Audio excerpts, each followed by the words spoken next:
Halo teman-teman, ketemu lagi di video ini. Hari ini kita mau review VX80 tahun 96 yang dimodifikasi dengan spek part-part dari Australia dari merek ARB. Jadi full ARB.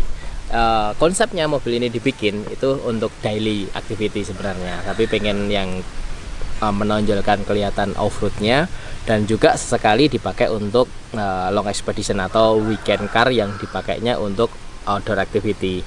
Jadi kadang pengen sama keluarga dolan ke pantai kemana gitu kan, yang ke gunung gitu ya. Dan kadang-kadang juga mobil ini cukup untuk ngikutin teman-teman light off-road gitu. Jadi pengennya semua yang dipasang itu masih enak banget dilihat di kota-kota, dipakai harian enak banget gitu. Tapi buat off-road oke gitu. Kita mulai dari bumpernya kita pasang ARB full, terus winch-nya juga dari Warn 9,5 XP, udah cukup untuk mobil ini. Lalu force step-nya, set protector-nya juga dari ARB nih. Ini full dari ARB, plug and play tinggal pasang. Safari Snorkel itu satu perusahaan yang juga gabung dengan ARB. Ini juga tinggal pasang, punyanya 80 series. Terus belakang, bumpernya belakang itu juga pakai ARB. Yuk kita lihat.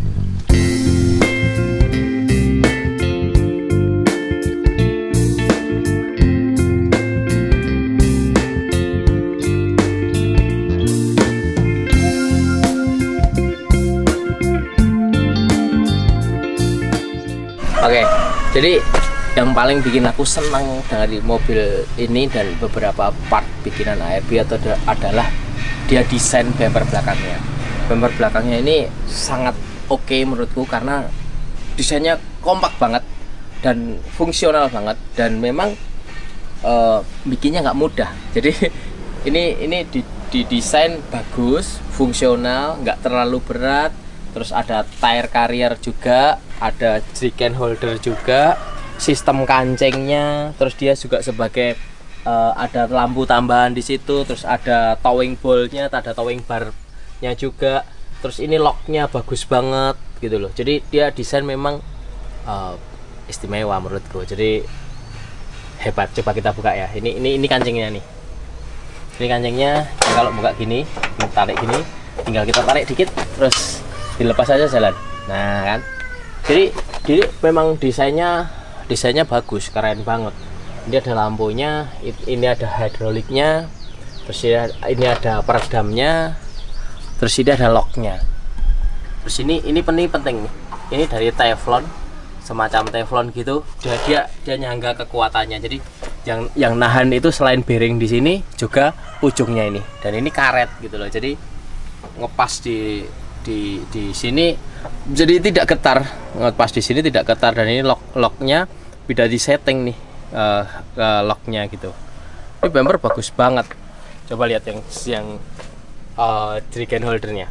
Ini sama, ini locknya ini. Keren kan? Coba lihat detailnya. Ini ada slidernya, ini ada locknya. Jadi yang nahan bebannya si jerrycan, nahan beban ban itu ininya gitu kan, bukan hanya itu. Terus ini kan ada kancingnya lagi nih, biar kita kalau ada bajingan tidak nutup kan, waktu kita posisi miring gitu kan, mobilnya kadang-kadang miring, kalau ada beban kan nutup sendiri gini. Nah ini ada locknya, ini bisa di lock ke sana gitu. Jadi ini nggak bisa ke sana kemana-mana gitu loh. Oke banget ini.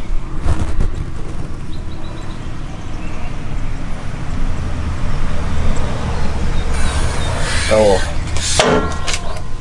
Terus konsep desain ini bisa dicontoh nih bagi teman-teman yang pengen bikin sendiri. Kan begitu tutup semuanya rapi. Terus maksimal loadnya trailer, maksimal loadnya buat tarik itu 3.500 kilo, 3,5 ton. Kalau aksesoris ARB ini, bumper depan, bumper belakang, tire carrier, jerigen holder, set protection, itu harganya di sekitar 70 jutaan gitu.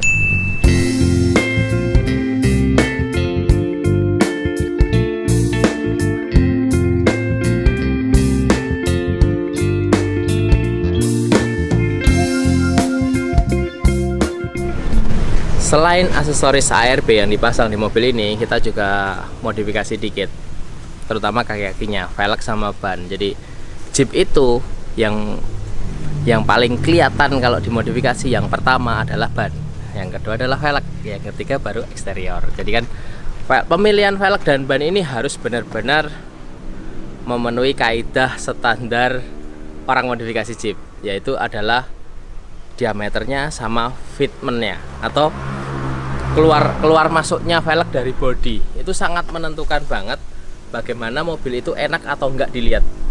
Coba lihat, kalau mobil dengan velg yang terlalu keluar atau terlalu ke dalam, itu kan lama-lama kalau kita lihat bener gitu kan nggak enak kan gitu lihat. Nah ini salah satu komposisi mobil dengan velg dan fitment yang pas menurutku. Jadi mobil ini lift kitnya pas, fitment velgnya pas, lebar bannya pas, diameter bannya pas, enak banget dilihat. Velgnya kotor karena Jeep. Jadi velg ini adalah metode tipenya MR702 yang warnanya gold. Ini velg ini velg yang tipenya bed grip. Jadi velg itu ada bed gripnya bagian dalamnya, membuat mobil ini membuat ban itu dengan low pressure itu tidak lepas dari velg. Itu teknologi velgnya, tapi itu mungkin dipakai sedikit karena mobil ini jarang off-road. Tapi yang lebih menarik adalah velg ini salah satu velg racing atau velg aftermarket yang balance. Jadi beberapa kali kita pasang velg merek-merek luar, itu kan kita selalu balancing di tempat balancer. Nah itu salah satu yang paling balance itu adalah metode ini.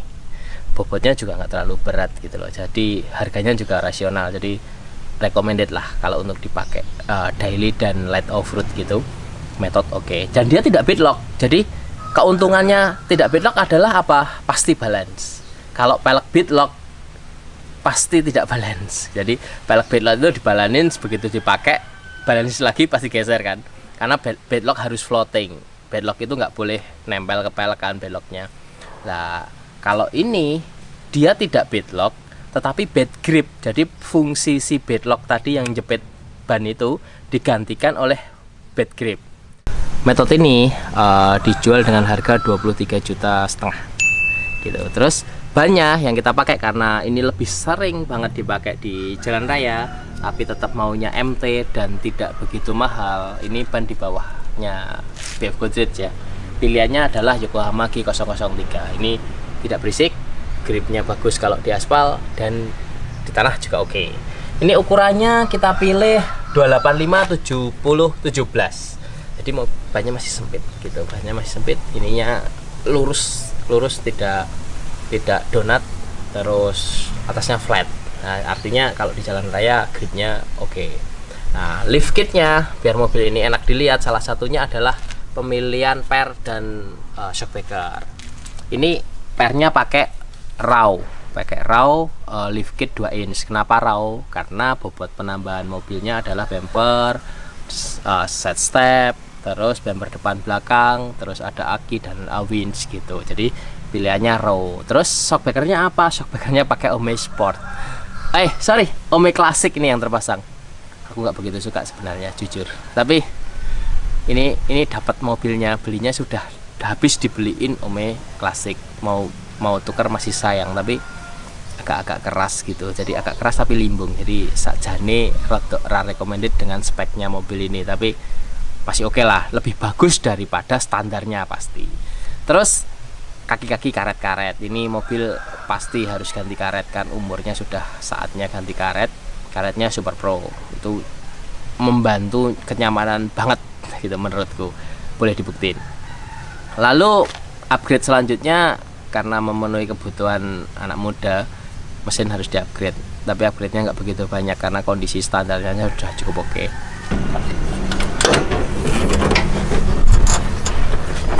Oke, jadi mesin dari tipe 1 HDT ini sudah cukup terkenal sangat bandel, kuat, torsinya paling gede di antara mesin-mesin lain dan yang paling utama adalah mesin ini nggak gampang rusak. Jadi mesin ini kita modifikasi, sebenarnya nggak dimodifikasi tapi coba kita balikin ke kondisi normal.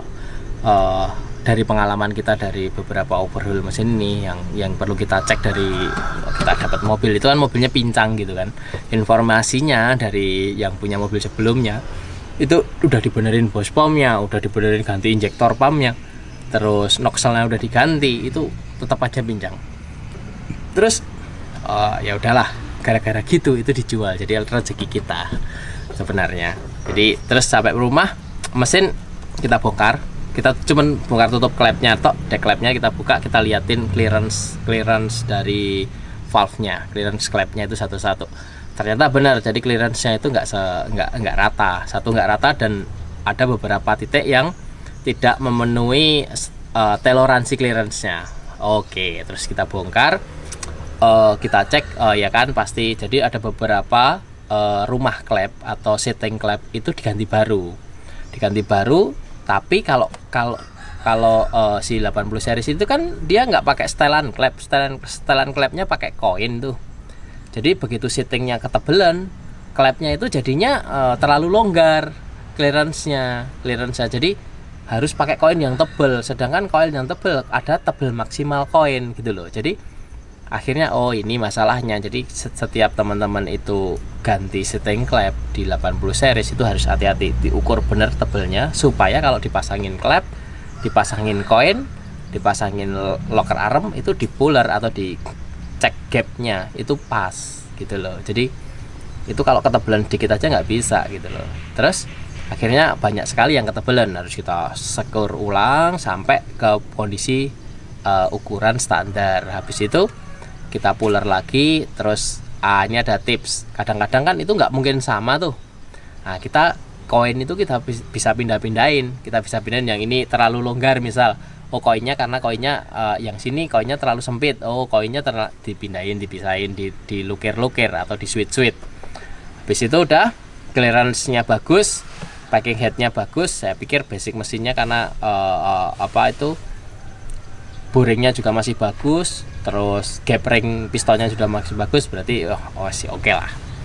Begitu dinyalain langsung enak mesinnya. Jadi banyak sekali teman-teman yang overhaul V1 HDT itu kelupaan urusan clearance setelan klep. Yang kedua masalah bos pom.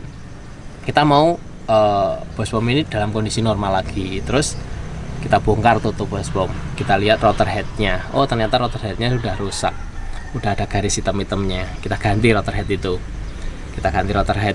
Nah, terus banyak ini teman-teman yang bongkar bos pom atau ke tempat-tempat bos pom, injektor pump, bengkel gitu, itu rumahnya rotor head itu nggak diapa-apain. Lah itu kalau rotor headnya diganti baru rumahnya nggak direkondisi dengan kondisi yang bagus, sama aja gitu loh. Tekanan solar dalam bos pomnya juga nggak akan optimal. Kalau teman-teman dari Malaysia itu kuncinya kalau dia membongkar bos pom itu pasti ganti casing atau casing rotor head itu baru. Tapi kalau di sini ganti baru mahal banget. Nah, ada tips, itu dibubut mas. Jadi rotor headnya, rumahnya itu dinolin lagi, itu dengan cara dibubut. Jadi dia garis-garis hitam atau kemakannya itu hilang, dibubut dengan bubut khusus tentunya. Terus dinolin lagi, ukurannya dipasang, ya udah jadi enak banget gitu loh. Ini bisa dicobain teman-teman yang problem gitu. Lalu knalpot kita upgrade. Knalpotnya ini pakai full stainless dari Australia, mereknya PPD. Oke banget, suaranya keren dan dia sistemnya di roll, di bending full, pakai mandrel bending, jadi nggak sambung-sambungan. Itu lebih oke, dan sebenarnya secara flow lebih bagus daripada yang disambung-sambung karena nggak ada hambatan kan. Ya memang kerasa banget mobilnya enak ya, cukup lah buat hari-hari. Tapi ini salah satu dari beberapa VX yang menurutku mesinnya enak, kencang.